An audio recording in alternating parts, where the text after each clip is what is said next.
Trust the science. Trust the science. The superheroes, the scientists. I'm tired of hearing that.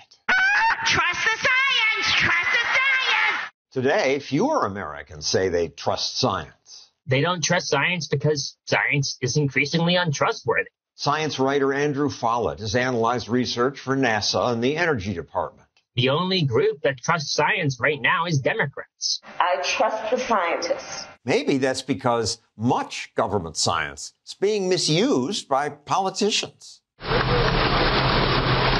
For example, some activists want to limit ocean fishing with something they call the Climate Solutions Act. It calls climate change the greatest threat to American national security and promises equitable solutions to every special group of victims. The administration's deputy director of climate told Congress that the bill will bring exciting, urgently needed progress on climate change. Jane Lubchenco cited this paper that made the remarkable claim that closing more of the ocean to fishing can increase catches of fish.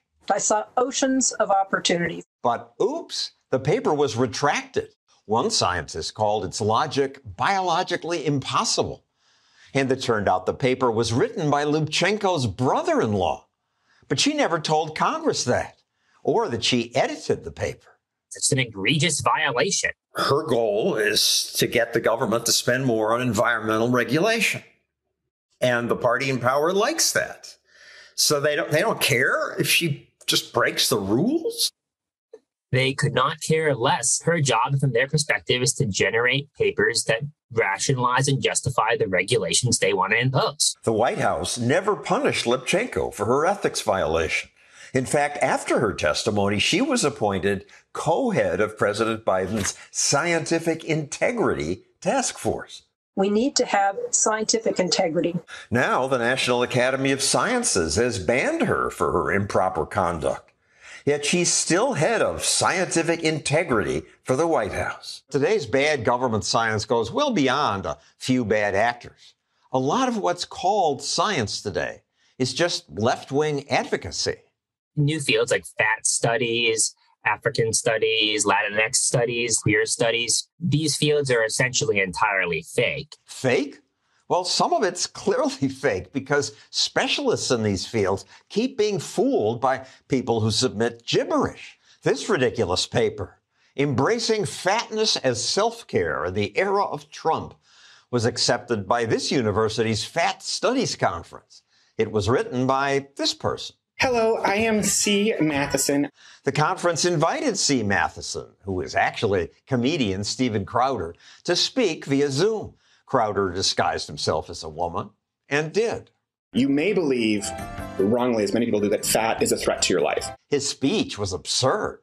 Every scoop of Ben & Jerry's should be seen as an act of resistance. But attendees gave him rave reviews. What a talk. They praised his presentation of Donald Trump's fat phobia and said this could be part of how we fight rape culture. After the conference, the head of the Journal of Body Weight and Society even asked C. Matheson to review a scientific paper. That's the concern. Crowder's just the latest person to pull off a hoax like that. I have now closely considered the revisions of your manuscript, Dog Park. And these researchers fooled the journal Gender, Place, and Culture with a ludicrous paper on rape culture at dog parks. And will recommend its publication in Gender, Place, and Culture. In all, 7 so-called scientific journals accepted their ridiculous submissions. Follett blames this perversion of science on the government. The government wants to generate that kind of nonsense. Now, the government doesn't want nonsense studies, but its science agencies, like much of America, have been taken over by leftists who want to promote their agenda and themselves. And in science, you promote yourself by getting papers published. Important papers can advance careers, generate media interest, and secure essential funding. And government provides most of that funding. Nobody wants to publish something that goes against what the paymaster says. You don't get the tenure track position unless you get published. And you don't get published unless... You don't get published unless the NSF likes your results. Or the NIH, or the CDC. That's how bad science gets published. There was this paper well funded by the National Science Foundation.